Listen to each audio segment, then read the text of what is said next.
Hello guys, welcome to 5th generation Hobby Shop and welcome to another unboxing and testing po. Shoutout po natin Sir Ray Chimir, Glock 17 Gen 3 Airgun Pistol, chambered in 4.5mm steel ball. Ito po yung kanyang bala. Ayan. Britas po yan. Ayan, meron siyang magnet sa gitna. Kaya dumidikit po sa magnet. 4.5mm steel ball or bolitas na 4.5mm in diameter po. Yan po yung kanyang bala. Tapos yung kanyang hangin po is CO2 12G. Yan. Disposable po ito. Good for 60 shots more or less yung isang tangke. Yan. Glock 17 Gen 3. Meron siyang mga markings po dyan.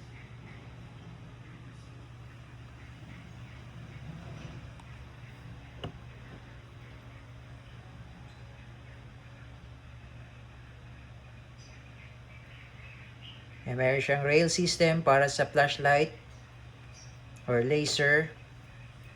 Standard sight ng Glock. Radio serrations. Finger grooves.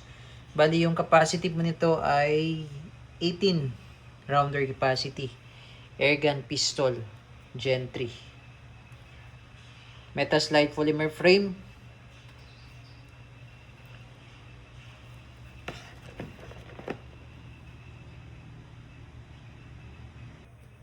Ayan. CO2 mag. 18 rounder. So, lagyan natin ng bala. Ito po yung kanyang bala bolitas po na 4.5mm.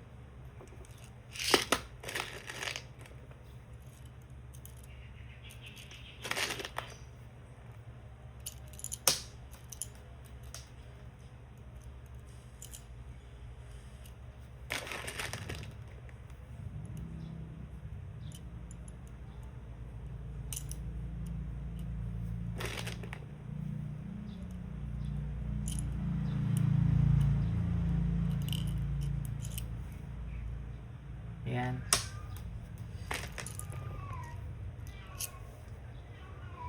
Okay, tapos load tayo ng CO2.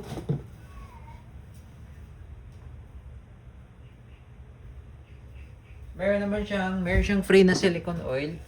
Before kayo maglagay ng CO2, patakan nyo lang po muna to ng silicone. Tapos may mga kasama siyang out of the box Allen tool, maintenance manual, tsaka yung instruction manual. Ayan, airgun, Glock 17. Officially licensed product of Glock.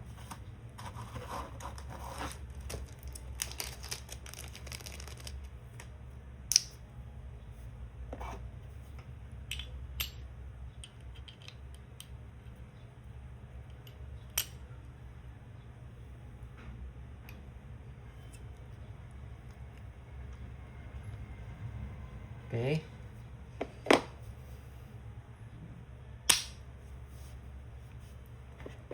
Loaded tayo. Tapos meron pala siyang safety dito sa ilalim.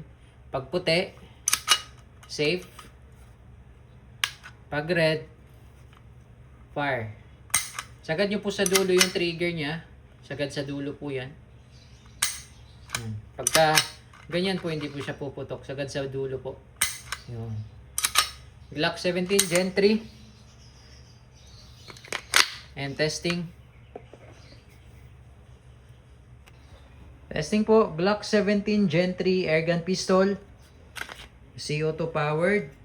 Chambered in 4.5mm steel ball, bolitas. Yun po yung ating target. Okay, and firing.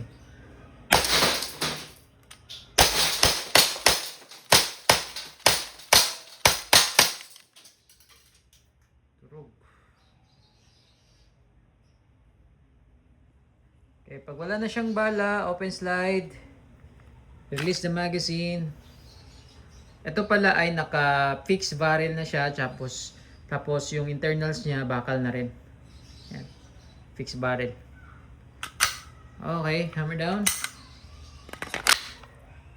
No. Glock 17 Gen 3.